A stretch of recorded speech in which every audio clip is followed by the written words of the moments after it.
पिलवाल English classes. देखिए friends, आज हम बात करेंगे कि किस तरह से पास्ट परफेक्ट टेंस का स्पोकन में यूज किया जाता है। Because we know the past perfect easily, हमें मालूम है कि किस तरह से पास्ट परफेक्ट के सेंटेंसेस बनते हैं जब भी हिंदी अनुवाद चुका है, चुका था, चुकी थी, चुके थे एवं या था, ये थी, ये थे आता है तो हेड प्लस वी थर्ड आता है आफ्टर ऑल द सब्जेक्ट्स। सभी सब्जेक्ट्स के बाद क्या आता है? सब्जेक्ट आएगा, हेड प्लस वी थर्ड आता है, ऑब्जेक्ट और एडवर्बियल्स आता है। इट मींस ये होगा पास्ट परफेक्ट टेंस। जब भी किसी भी हिंदी के वाक्य में ये आएगा पहचान की, चुका था, चुकी थी और चुके थे, चुके थे, तो फिर हम बनाते हैं हेड प्लस वी थर्ड से। परंतु ये भी हमें नहीं भूलना चाहिए कि जब भी ऑब्जेक्ट आकर के had been plus V third आता है, had been plus V third आता है, तो भी हिंदी अर्थ क्या होगा? वही होगा, चुका था, चुकी थी और चुके थे, चुके थे एवं या था, ये थी और ये थे, ये थे। इसमें भी यही आता है, या था, ये थी और ये थे, यानी लिया था, ली थी, लिए थे। जब भी आएगा तो हिंदी अनुवाद हिंदी के वाक्यों का एक्टिव वॉइस और पैसिव वॉइस। अब चाहे इसको आप एक्टिव वॉइस कहो या टेंस कहो, एक ही बात है। चाहे इनको आप एक्टिव वॉइस कहो या टेंस के सेंटेंस कहो, एक ही है, क्योंकि दोनों के शुरुआत में क्या आता है? सब्जेक्ट आता है। परंतु जब भी हेड बीन के बाद वी थर्ड आती है तो वह पैसिव वॉइस का सेंटेंस होता है। परंतु ये नहीं भूलना चाहिए कि उसका हिंदी अर्थ भी चुका था, चुकी थी, या था, ये थी, लिया था, ली थी होता है। पहले मैं टेंस के सेंटेंस बनाता हूं। देखो, जैसे रमेश क्रिकेट खेल चुका था, तो इसका आएगा Ramesh had played cricket, played cricket, Ramesh cricket खेल चुका था, पहला। दूसरा है हम अंग्रेजी सीख चुके थे या हमने अंग्रेजी सीख ली थी, तो क्या आएगा? We had learned English, we had learned English, we had learned English. अब मैं कहूंगी मुकेश मेरी मदद कर चुका था, तो क्या आएगा? Mukesh had helped me, Mukesh had helped me. फिर है नंबर 4, आशा मेरे खिलौने तोड़ चुकी थी, तो क्या आएगा? Asha had broken my toys, Asha had broken my toys, Asha मेरे खिलौने तोड़ चुकी थी। तो ये हुआ कि how had plus V third is used in active voice sentences. लेकिन हिंदी अर्थ क्या होगा? चुका था, चुकी थी, चुके थे। अब हम बात करते हैं पैसिव वॉइस के सेंटेंसेस की। सबसे पहले तो हमें ये देखना जरूरी है, इट्स वेरी मैंडेटरी, कि दिया गया हिंदी का वाक्य, गिवन जो सेंटेंस है हिंदी का, वो एक्टिव वॉइस का है, पैसिव वॉइस का। इट्स वेरी इंपॉर्टेंट फॉर अस। जैसे मान लो मैं कहूं कि क्रिकेट खेला जा चुका था। अब देखो आप, मैंने हिंदी लिखी कि क्रिकेट खेला जा चुका था, जा चुका था। अब चुका था आ गया, हेड प्लस वी थर्ड आएगा। क्या इसमें एक्टिव एक्शन का डूअर है? कौन क्रिकेट खेल चुका था इसके अंदर पता नहीं है, तो फिर कौन खेल चुका था? क्रिकेट नहीं है, तो क्या खेल चुका था? क्रिकेट। तो अब इसका आएगा क्रिकेट हैड बीन प्लेड। अब हम ये नहीं कह सकते कि हेड प्लस वी थर्ड ही आएगा, चुका था, चुकी थी। हिंदी देखना है कि एक्शन का डोर है, काम करने वाला नहीं है, तो उस वर्ब से व्हाट और हु में क्वेश्चन करो, जो जवाब होगा that will be our object, और फिर हेड बीन आएगा। जैसे मैं कहूं कि पुस्तकें चुराई जा चुकी थी, या किताबें तो चुरा ली थी, किताबें चुरा ली थी, पुस्तकें चुरा ली थी। मैंने लिखा पुस्तकें चुरा ली थी। अब चाहे लिया था, ली थी, लिए थे, या था, ये थी, पास्ट परफेक्ट टेंस है। अब ली थी आ गया, हेड प्लस वी थर्ड आ गया, लेकिन पुस्तकें चुरा ली थी, किसने चुराई नहीं पता, तो क्या चुरा ली थी? पुस्तकें। तो क्या आएगा? Books had been stolen, books had been stolen. इस तरह की चीजें जब हम बोलना चाहते हैं, सच थिंग्स, इस तरह की चीजें कहते हैं सच थिंग्स, यदि हम बोलना चाहते हैं, if you want to speak, तो ये चीजें बहुत महत्वपूर्ण भूमिका निभाती हैं। These things play an important role in expressing our ideas, our thoughts. बहुत सारे लोग एक्टिव जानते हैं, पैसिव जानते हैं, but how it is used in our sentence, it's really very important thing for us. And मैंने बोला कि जैसे मेरे दोस्त को अपमानित किया जा चुका था, तो क्या आएगा, मेरे दोस्त को अपमानित किया जा चुका था, my friend had been insulted, क्योंकि अपमानित करने वाला कौन है पता नहीं है। मैं कहूं कि यह काम किया जा चुका था, यह काम किया जा चुका था, तो फिर क्या आएगा, यह काम किया जा चुका था, काम करने वाला है क्या, नहीं है, तो ऑब्जेक्ट क्या होगा, यह काम। अब आप इंग्लिश बोलना चाहते हो तो फिर कैसे बनाओगे आप, चुका था में हेड प्लस मेथड आएगा नहीं, यह काम कर लिया था, यह काम कर लिया था, यह किया जा चुका था, तो फिर क्या होगा, this work had been done, this work had been done, this work had been done।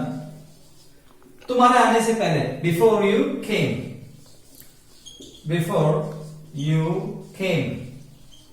तुम्हारे आने से पहले ये काम किया जा चुका था या कर लिया था, तो had been प्लस क्या आएगा, with had। अब मैं कहूंगी अरे तुम्हारे भाई को तो गत वर्ष ही गिरफ्तार कर लिया था, तुम्हारे भाई को तो गत वर्ष ही गिरफ्तार कर लिया था, कौन है गिरफ्तार करने वाला पता नहीं, तो किसको किया, तुम्हारे भाई को ऑब्जेक्ट हो गया ना। सबसे बड़ी बात है कि हमारी बात हम लोग पैसिव वॉइस में नहीं बोल पाते, इसलिए हम चुका था चुकी थी रट के टेंस और सब में हेड प्लस भी थर्ड ठोकते हैं जब भी चुका था चुकी थी आता। नहीं भाई, हिंदी देखो आप, हिंदी देखो कि हिंदी का जो वाक्य है, गिवन सेंटेंस है, वो उसमें एक्शन का डोर है नहीं है, तो फिर पैसिव वॉइस बनेगा। मैं कहा कि तुम्हारे भाई को तो गिरफ्तार कर लिया था ना, तुम्हारे भाई को गिरफ्तार कर लिया था, तो क्या आएगा, your brother had been arrested, your brother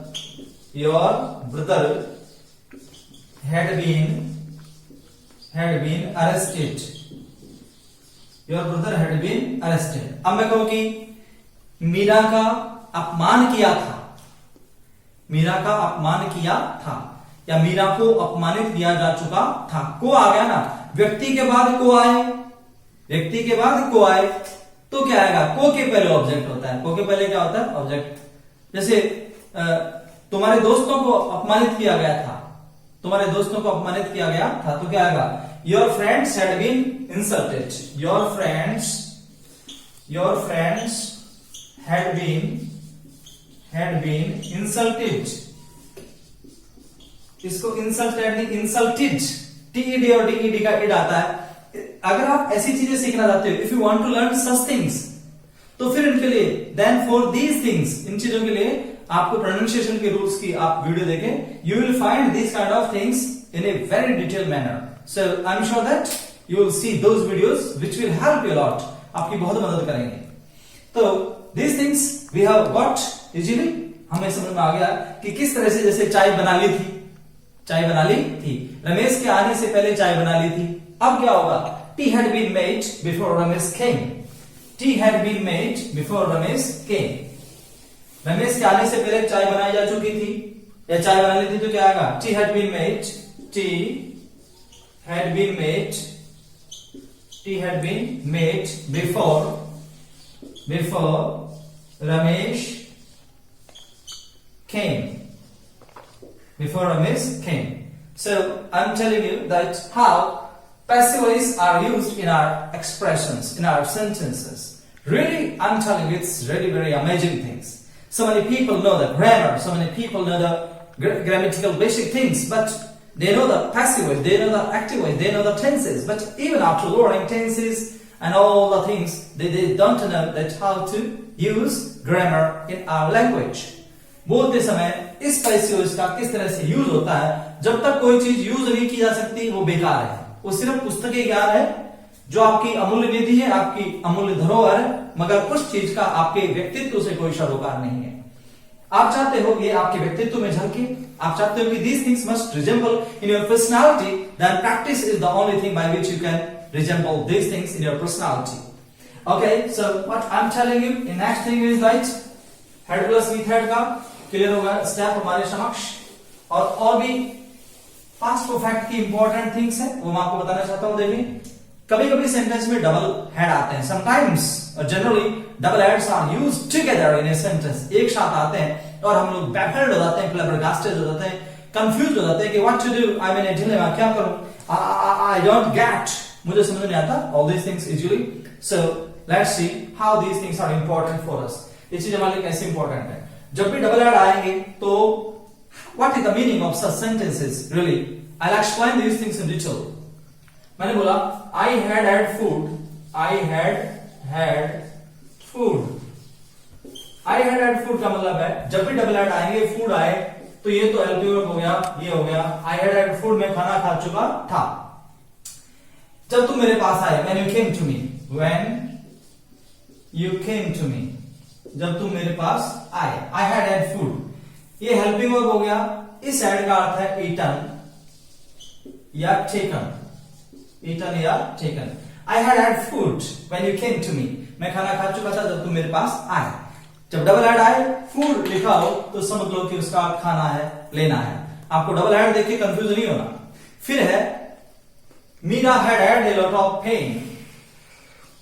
Meera had a lot of pain, a lot of pain, यानी मीरा को बहुत तकलीफ हुई थी. ये हेल्पिंग वर्ब हो गया. इस ऐड का मतलब है a lot of pain आ गया, दर्द हो, खुशी हो, उसको एहसास करते हैं, फील करते हैं. तो क्या होगा, ये होगा एक्सपीरियंस्ड. ये अनुभव के सेंस को व्यक्त कर रहा है. ये खाने का, ये अनुभव का. डबल हेड आते हैं तो पहला हेल्पिंग वर्ब, दूसरा खाने के लिए, पहला हेल्पिंग वर्ब, दूसरा अनुभव के लिए. फिर और आता है जैसे number 3, we had a lot of fun, हमने बहुत मजे किए थे. many years ago, बहुत साल पहले. या we had fun, ठीक है, it's okay. So we had fun, a lot of fun, sorry. We had a lot of fun, हमने बहुत मजे किए थे. तो पहला हेड क्या हो गया, आपका हेल्पिंग वर्ब है. And this head denotes enjoyed. This head denotes enjoyed. ये enjoyed के सेंस को डिनोट्स किया जाता है. अब कभी कभी डबल हेड के बाद ऑब्जेक्ट आके थर्ड फॉर्म भी आती है. उसमें क्या होता है कि that is called positive verb. Past perfect में कोई काम दूसरे से करवाया जाता है. जैसे मैं कहूं कि मैं, I'm sure that you have got these things कि how double heads are used in a sentence together, कैसे एक साथ यूज किए जाते हैं. अब कभी कभी क्या होता है कि डबल हेड के बाद ऑब्जेक्ट आके फिर थर्ड फॉर्म आती है. वो क्या है, व्हाट्स दैट, जरा देखिए.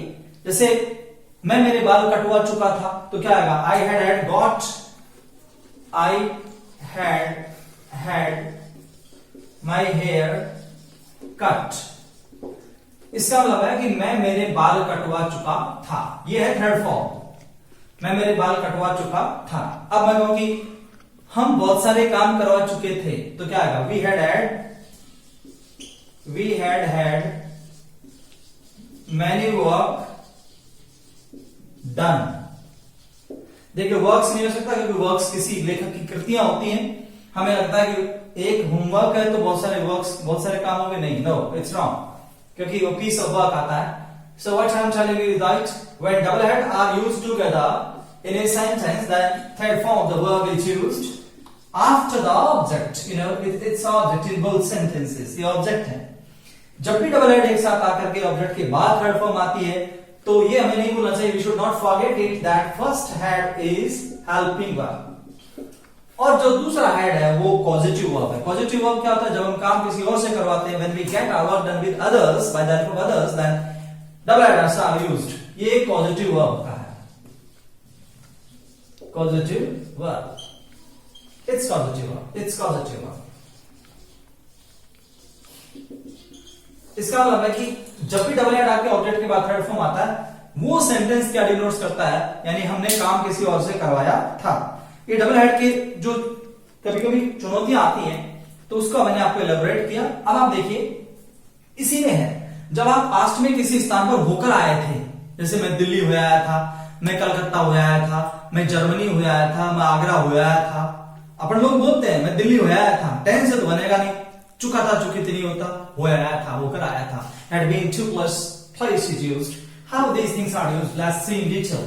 देखिए मैं शुद्ध इसलिए बोलता हूं because if I pronounce wrong a particular word, अगर मैं गलत प्रोनाउंसिएशन करूंगा किसी वर्ड का प्रोनाउंस करूंगा उसको, तो it will cost a negative impact on you. अब हम पास्ट में किसी स्थान पर होकर आए थे, तो had been to plus adverb place is used. कैसे होता है आप देखिए, हाउ दे आर यूज्ड। जैसे I had been to Agra, I had been to Agra, इसका मतलब है मैं आगरा हो आया था। हैड बीन टू के बाद प्लेस आता है तो होकर आने का सेंस देता है, मैं आगरा हो आया था। अब मैं कहूंगी मीरा कई बार दिल्ली हो आई थी, या मीरा कई बार दिल्ली हो आई थी, तो क्या आएगा, Meera had been to Delhi several times. Meera had been to Delhi many times या several times. Okay, so when we had been to a place in past time, then had been two plus place is used. I had been to London, I had been to Germany, मैं Germany हुआ था। My friend had been to many countries of the world, बहुत सारे देशों में घूम के आया है, तो had been two plus place is used. So I'm sure that you got my point. समझ में आ गया होगा। अब आप हजारों सेंटेंस बना सकते हो, you can make thousands of sentences by this pattern. इस पैटर्न से बना सकते हो कि मैं दिल्ली गया था, I had been to Delhi, मैं आगरा गया था, I had been to Agra, मैं लंदन गया था, I had been to London many times. So this kind of pattern is mostly used in our expressing our thoughts or imagination. Okay, so now I'll make you learn that how future perfect is used in our sentences. Future perfect के साथ वैसे इसका use tense में तो complete हो जाएगा, इसके सारे वीडियोस हमने अपलोड कर दिए हैं। और अब आपके समक्ष पेश है फ्यूचर परफेक्ट, जबकि एक्शन पास्ट में कंप्लीट, फ्यूचर में कंप्लीट हो गया था, ऐसा अज्यूम्शंस किया जाता है, because future is not a tense, it's only a imagination. एक अज्यूम्शंस है, एक इमेजिनेशन है, बिकॉज टेंस दो होते हैं, प्रेजेंट और पास्ट, जो एक्शन चल रहा है, जो कंप्लीट हो चुका था, बट फ्यूचर तो एक कल्पना है, एक इमेजिनेशन है। Still, we will study something in future perfect, that how future perfect is used. देखिए, जैसा कि हमने पढ़ा कि जब भी will have और shall have, जब भी will have और shall have के बाद थर्ड फॉर्म आता है, तो फिर क्या होता है इसका हिंदी अर्थ, चुका होगा, चुकी होगी, चुके होंगे। इसका हिंदी अर्थ क्या होगा, चुका होगा, चुकी होगी और चुके होंगे, या फिर या होगा, ये होगी, ये होगी, या होगा,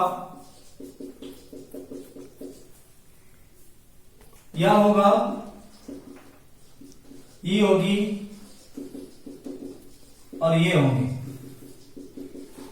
ये सारी चीजें आती हैं, जैसे काम कर लिया होगा, चाय पी ली होगी, क्रिकेट खेल लिया होगा, तो यानी खेला जा चुका होगा, तो हम लोग चुका होगा, चुकी होगी पढ़ देते हैं, लेकिन या होगा, ये होगी, ये भी फ्यूचर परफेक्ट के ही पहचान के शब्द हैं, आइडेंटिफिकेशन के वर्ड्स हैं। Now what I am telling you that Hindi अनुवाद एक ही होता है एक्टिव और पैसिव का, जैसा कि मैंने प्रीवियस वीडियो में बताया। I have mentioned these things so many times. If somebody is listening to me, अगर कोई मेरी बात को सुन रहा है, then he will get all these things very easily, he will have no problems at all. अब आप देखो, मैंने बोला कि हम क्रिकेट खेल चुके होंगे, तो क्या आएगा, we shall have played cricket।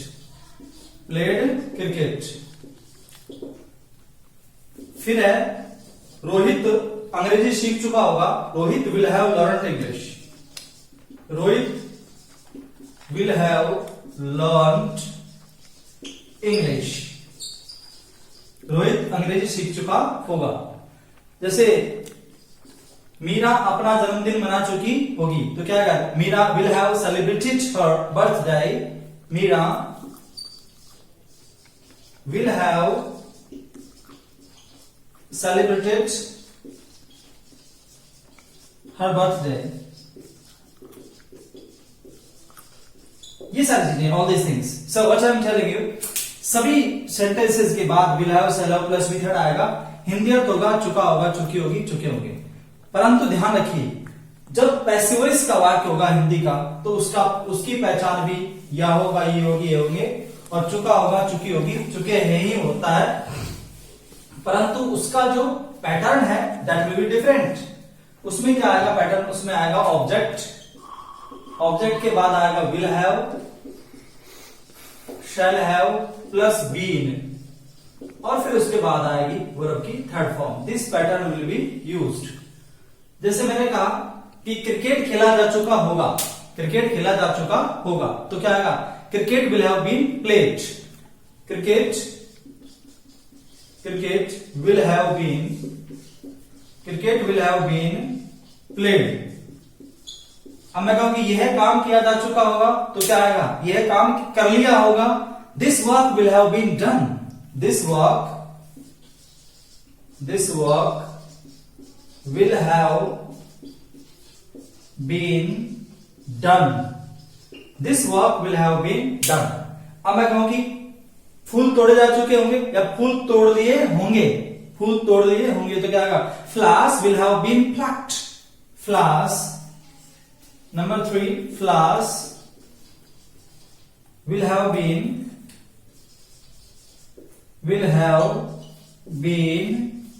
plucked,